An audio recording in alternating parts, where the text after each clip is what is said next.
Hello and welcome to the second episode of R for Excel users. In this episode we are going to learn some more ways to manipulate data in R, and we are going to look at some basic statistics. So let's get started.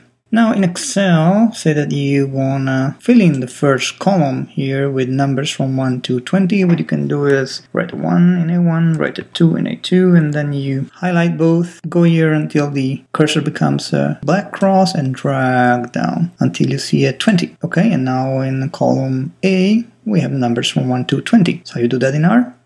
Easy. You write A1, that's still our variable assignment operator, and then you write 1, column 20. And there it is. We have the numbers from 1 to 20 in A1. Now back to Excel. Let's say that we want in column B numbers in steps of 2. 2, 4, highlight it, cross. And now we have the numbers from 2 to 40. We do that in R. Easy. B1, assignment operator, we use the sequence function. Sequence, what do you want to start with, what do you want to end with, and the step. And there you go. And now that we have A1 and B1, let's say that we want to sum them horizontally element by element. So in Excel, that will be here equal A1 plus B1, enter. And then we have to copy the formula down, and that will be the sum element by element of A and B. How you do that in R? That's easy. C1, assignment operator, A1 plus B1, and there you have it. So how's the magic? The magic is that R knows the dimensions of A1 and B1, and it knows that they have the same dimension, and when you apply the plus operator, it will sum element by element and store each element back into C1. So there you have it. And now let's see some usable functions that do not have an equivalent in Excel. They're available only in R, and they're meant to be used to inspect the data. So for example, we want to display the first elements of C1, the head of the C1 vector. So we write head C1, and there you have it. By default, head lists us the first 6 elements of a vector or the first 6 rows of a matrix. And so if we want to display the last elements, we do tail C1, and there you have it, the last 6 elements of C1. If you want to know how many elements a vector has, you can type length and the vector, and there it is. C1 has 20 elements. If you want to know the inner structure of a vector, and by the way, this works with any data type in R, you can write str structure C1, and there you have it. It's a numerical vector with 20 elements indexed from 1 to 20, and then you also see the first values. Say that we want to get a summary statistics of the content of C1, we can write summary C1, and there you have it. Minimum is 3, first quartile is 17.25, median, mean,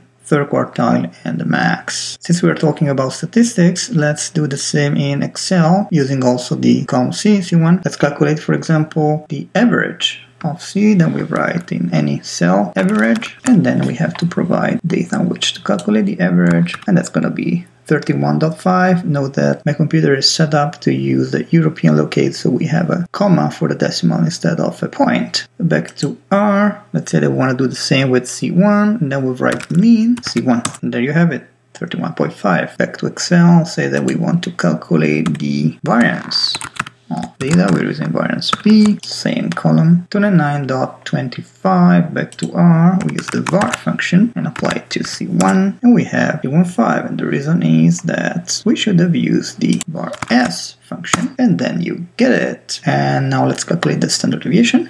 STD S as before, give it the data set, enter 17.74, etc. And obviously this is the square root of the variance that we have calculated before, SQRT, and there you have it. And back to R, let's calculate the standard deviation of C1 as the C1, and there you have it.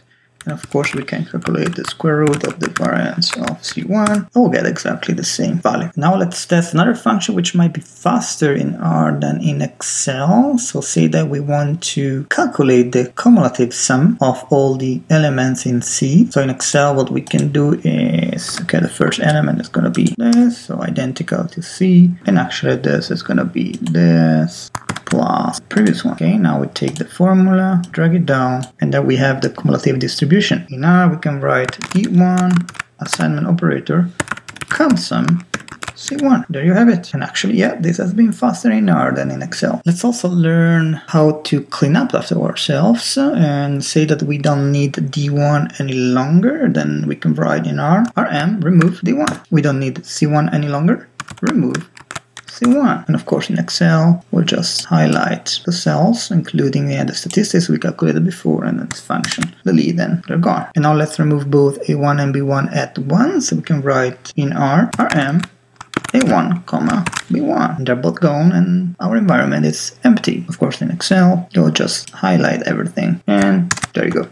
Empty. Now let's start with a totally fresh environment to check other capabilities of R. So let's go in Excel and let's say that we enter a 2x2 matrix. 1, 2, 3, 4. And then we enter another one. 6, 7, 8, 9. And now we want to multiply element by element these two matrices. The way we can do it in Excel is, well, either we write a formula for that or we can use an array formula. We can write equal A1 to B2 times A4 to B9. And now we press Control Enter or Command Enter on the Mac. Comes an array formula which we need to extend in order to show all its elements. How we do that in R? Easy. Let's first enter A1 and that's gonna be 2 by 2. The first row is 1, 2 and the second row is 3, 4. Nothing new here. B1, R bind C, 6, 7 and 8, 9. And now how multiply A1 by B1? Easy, we write A1 times B1. And the new matrix that we get is exactly what we expected. And now let's get ourselves familiar on how you access the single element of a matrix or the single column, the single row. The notation is, so say for example, we want to access the first element of A1, so the top left element that has position 1, 1, write A1, 1, 1, and that's the 1. A1, 1, 2 is first row, second column, and that's the 2. And A1 to 1, second row, first column, and that's the 3. And A1 to 2 is second row, second column, and that's the 4. Let's say, for example, we want to